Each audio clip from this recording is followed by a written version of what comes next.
again. But that's something we used to do. That's not what we're to be doing now. We need to stop it. We need to repent of it. And I'm here to warn you that if there's some of us, we can think, oh, no, I can do these things. God is not mocked. You're not getting away with anything. Those whom he loves, if you really belong to him, what does it say? Those whom he loves, he chastens. There is a consequence to these things. Nothing escapes him. I'm going to give you this verse. This one always humbles me. Hebrews 4:13, it says, and there is no creature hidden from his sight, but all things are naked and open to the eyes of him to whom we must give an account. That last part always gets me. We must give an account. You're not getting away with anything. People that do things to you, they're not getting away with anything. I shared to you this verse last week in 1 Corinthians chapter 3, verse 13. Maybe I should share it to you again because Paul's talking to believers here. Now, he's not talking about the great white throne judgment you read about in Revelations 20, but he's talking about that when you and I pass from this life and we stand at the bema seat of Christ, it says each one's work will become clear, for the day will declare it, because it will be revealed by fire, and the fire will test each one's work of what sort it is.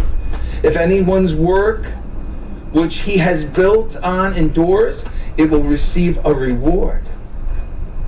Verse 15, if anyone's work is burned, he will suffer loss, but he himself will be saved, it as through fire.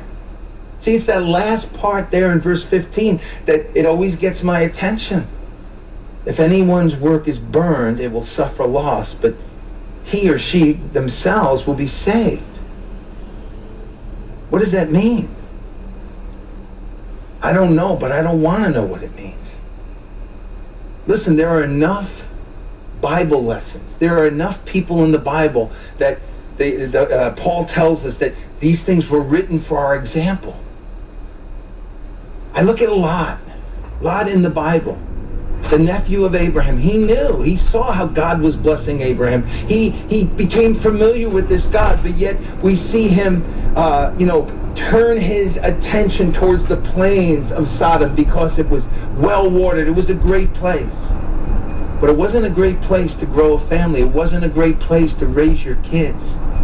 And you watch this guy, where Peter describes him as a righteous guy in his epistle. But you watch him as he goes through his life, and before you know it, he is not only in the city, but he is governing the city. He is part of the leadership in that city. And yet that city is so corrupt, so lost.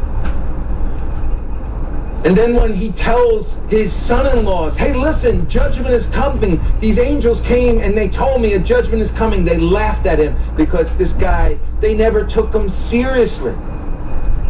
Because he dwelt in the land of Sodom. He was part of Sodom. And then you look at the end of his life. I'll let you read it. It is so sad. He loses everything because of the judgment. And then you see this thing play out with him and his daughters. And it's just a mess. But it's there to say, listen, if you sow, if you live according to those things, this is going to be the consequences. Samson is a great example. Young people, Samson is your example.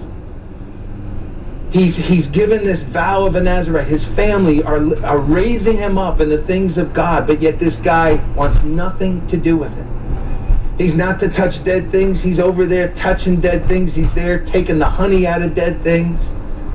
He tells his mom and dad, hey, listen, find me a girl, find me a bride from the Canaanite tribes.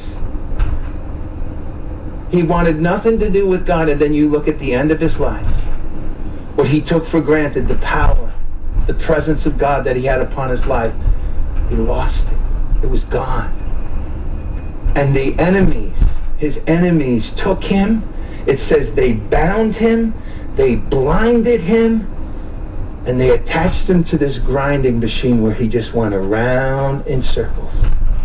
And I can't tell you how many times I've seen that happen in people's lives. People that didn't